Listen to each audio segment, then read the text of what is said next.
말씀은 에베소서 1장 1절로부터 6절 말씀입니다. 이 에베소서는 몇 가지 특징들이 있고 중심 주제가 있습니다. 각 성경들마다 시대나 또는 주의 백성을 위하여 하나님께서 필요한 부분들을 계시하여 주셨는데 그 주제들이 다양합니다. 에베소서의 주제는 첫째는 하나님의 경륜과 비밀입니다. 하나님의 경륜과 비밀, 이러면 용어가 좀 어렵게 느껴집니다. 한마디로 이 하나님의 경륜과 비밀은 무엇인가? 그것은 한마디로 만물을 예수 안에서 통일시키는 것입니다. 만물을 예수 안에서 통일시킨다. 그 아들 예수를 만물 위에 교회의 머리로 삼으셔서 하나님은 만물을 예수 안에 통일시키는 것, 이것이 하나님의 경륜과 비밀입니다. 에베소서의 주제 중에 또 한 가지는 그리스도의 사역입니다. 그리스도의 사역, 예수 그리스도가 하신 일을 말합니다. 예수 그리스도는 무슨 일을 하셨는가? 가장 위대한 사역은 하나님과 인간 사이에 이 원수된 이 담을, 막힌 담을 자신의 몸으로 허물어 버리신, 허무시고 하나님과 사람을 화목하게 하신 이 사랑, 이것이 그리스도의 사역에 대표되는 것입니다. 아멘. 에베소서의 세 번째 주제를 볼 수 있다면 그것은 성령의 사역입니다. 바울은 에베소서를 통해서 구원받은 성도가 예수 안에서 성령의 인치심을 받았다, 이렇게 선포합니다. 이것은 우리가 장차 받을 기업의 보증이 되는 것이고, 성령님은 성도들이 하나님의 신비와 그 영광의 풍성함을 알게 하십니다. 그래서 에베소서의 세 번째 주제는 크게 봐서 성령의 사역입니다. 많은 분들이 에베소서를 소위 교회론이다, 이렇게 말씀하시는 분들이 많습니다. 에베소서의 도드라진 주제 중에 하나가 교회입니다.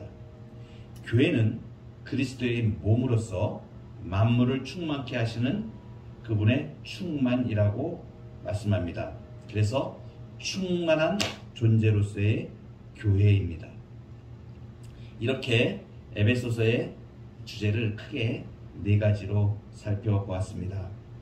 성령의 인치심과 관련해서는 우리가 갈라디아서 5장 22절에 성령의 열매도 우리가 잘 알고 있습니다. 그런데 에베소서에서는 특별히 전신갑주에 대하여 소개를 합니다. 그리고 에베소서 6장에서 성령의 검을 말씀하시죠.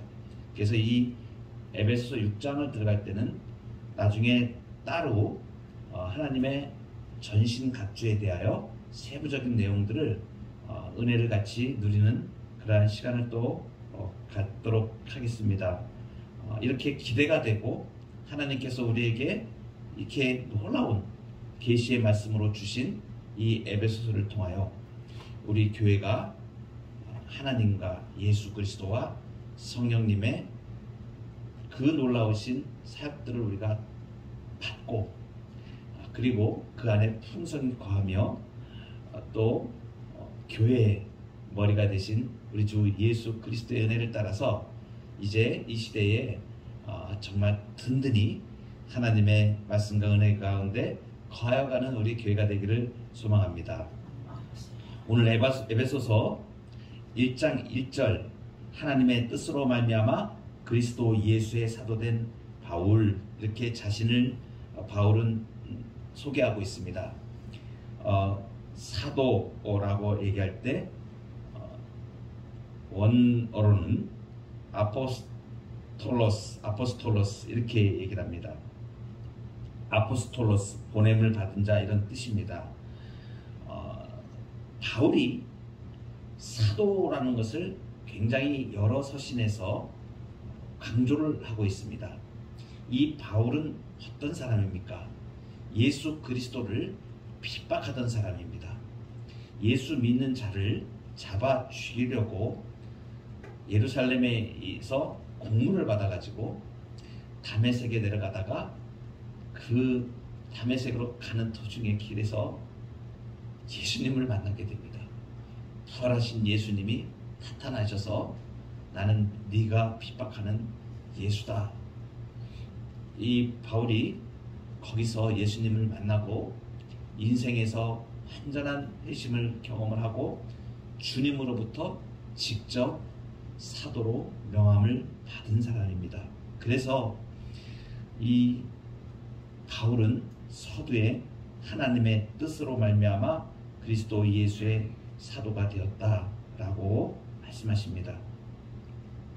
그리고 이어서 에베소에 있는 성도들과 그리스도 예수 안에 있는 신실한 자들에게 편지한다.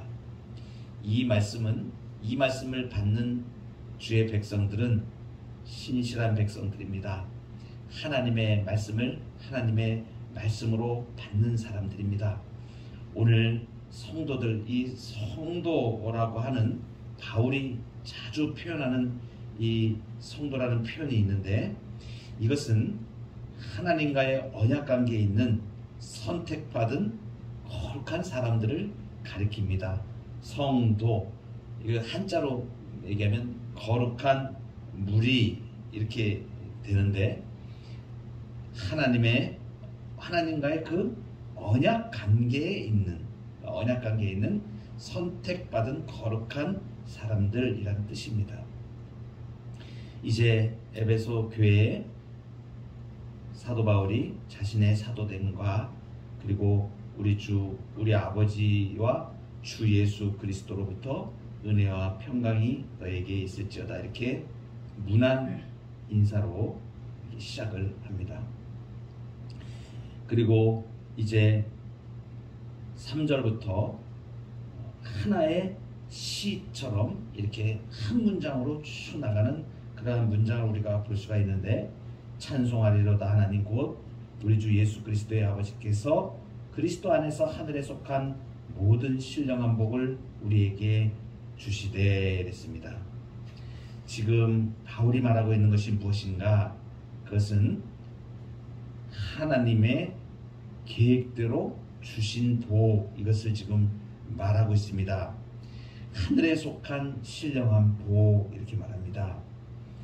그래서 그리스도 안에서 하늘에 속한 모든 신령한 복, 이렇게 얘기하는데, 하늘에 속한 신령한 복이 무엇인지를 지금 풀어서 지금 뒤에 바로 이어서 설명합니다. 곧 이렇게 표현하고 있죠.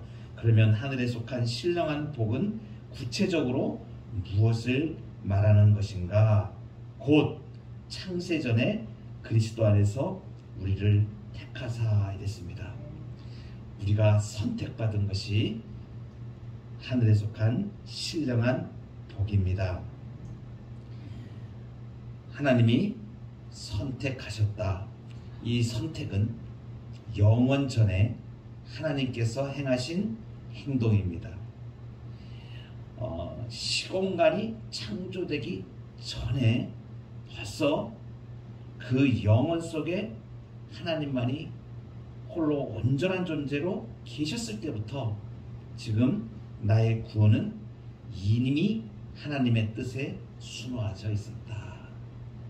놀라운, 정말 이보다 더한 아름다운 복이 어디에 있겠습니까? 이 나의 선택하심, 하나님이 선택하심은 창세 전에 처음부터 그리스도 안에서 이루어질 일이었고, 그리고 이 택함, 나의 구원이 선택함과 예정하신 그 예정이라는 그 방법으로 우리에게 이루어 주셨습니다. 이스라엘을 선택하시고 예수님을 선택하시고 이제 교회를 선택하여 그 구원을 이루어 가십니다. 이제 이방인까지 확대된 우리의 구원, 이것이 창조의 본래 의도를 이루는 일이라면 그리스도인들과 모든 교회는 본래적으로 증인이며 선교적 존재일 수밖에 없습니다. 우리는 하나님의 창세전의 선택으로 구원받은 사람들입니다. 그리고 하늘에 속한 모든 신령한 복, 그 복을 두 번째는 하나님의 자녀가 되었다는 것입니다. 우리 5절 하반절에 보면 그 기쁘신 뜻대로 우리를 예정하사 예수 그리스도로 말미암아 자기의 아들들이 되게 하셨다. 이 자기의 아들들, 그 기쁘신 뜻에 따라 하는 것은 예정된 계획이 있다는 것을 말씀하시고, 이제 자기의 아들들이 되었다. 이것은 양자가 되었다. 이제 선택하신 하나님이 예정과 선택의 그 결과로 성취하신 것을 말합니다. 예수 그리스도 안에서 성취된 성도의 구원, 이것을 표현하는 말이 양자됨입니다. 입양된 것입니다. 지금 그 입양되었다, 양자되었다, 이 표현은 우리에게는 지금 현 시대에는 조금 생소한 표현입니다. 그런데 1세기 이 성경이 기록되어진 1세기 로마법에 명시된 이 입양 개념을 떠올렸을 것으로 우리가 표현되어집니다. 모든 그 입양이라는 이것은 모든 그 아버지에게 속한 모든 것이 그 자녀에게 상속되어지는 이러한 로마 법을 우리가 생각할 수가 있고, 이러한 부분을 통하여 하나님께서 말씀하신 것은 뭐냐면 하나님과 성도가 이제 아들의 관계로 예수로 말미암아 한 가족이 되었다. 전에는 원수되었던 관계입니다. 죄로 인하여 하나님과 원수되었던 자들입니다. 그런데 이제 예수 그리스도로 말미암아 한 가족이 되어서 이 자녀의 지위와 특권을 누리게 되었습니다. 자녀의 지위와 특권을 누린다는 것은 성도의 엄청난 선택받은 성도의 복인 것입니다. 그렇지만 이 자녀는 특권이 있고 지위가 있습니다. 그럼에도 또 책임도 뒤따릅니다. 그것은 하나님의 자녀다운 삶을 살아야 되는 것이죠. 그래서 이 성도의 특권이자 명예인 자녀, 그리고 자녀다운 삶도 역시 예수 그리스도로 말미암아 펼쳐지는 것을 우리에게 말씀해 주고 있습니다. 그래서 그 예수 안에서 하나님의 영광을 찬송하며 사는 것, 그것이 하나님의 가족에 입양된 성도의 정체성임을 지금 말해주고 있습니다. 그리고 이제 그렇게 예수 그리스도 안에서 우리에게 허락되어진, 선택되어지고 예정하시고 자기의 아들들이 되게 하신 이 그리스도 안에서 받은 구원은 이제 이것은 은혜로 우리에게 주어진 것이고, 내가 노력이나 어떤 특정한 조건이 되어서 하는 것이 아니고 무조건적으로 나의 모든 의지와 내 행함과 이런 것에 전혀 관계없이 오직 하나님의 선택과 예수 그리스도의 구속으로만 우리에게 주어졌다. 아멘. 그래서 우리가 거룩하고 흠이 없는 자가 되는 것이고, 이제 왜 이렇게 하셨는가? 하나님의 은혜의 찬송이 되게 하시려고, 하나님의 은혜의 찬송이 되어지는 존재로 우리를 살아가게 하신 것입니다. 그래서 그리스도인의 삶은 무언가를 해드리는 일이기 이전에 우리의 존재가 되는 것입니다. 하나님 앞에서 어떤 존재로 내가 살아가는가? 하나님의 영광의 찬송이 되는 존재로 우리가 살아가게 된다. 그래서 내가 율법적으로 무엇을 어떻게 의무적으로 행하고 하는 그러한 것들이 아니라 하나님께서 주신 은혜로 하나님을 찬송하는 그러한 존재로 이 땅을 살아가게 되는 것입니다. 믿음이 깊어지고 신앙이 우리가 자라간다고 하는 것은 그 은혜를 잊고 그 은혜에 어울리게 살아가는 데 달려 있습니다. 하나님께서는 우리를 선택하시고 그리고 예수 그리스도로 구속하시고 그리고 그 은혜 가운데에서 하나님을 찬송하는 거룩한 존재로 우리를 지으셨습니다. 이것이 하나님께서 우리를 향하여 주신 정체성을 분명하게 알려주시는 말씀입니다.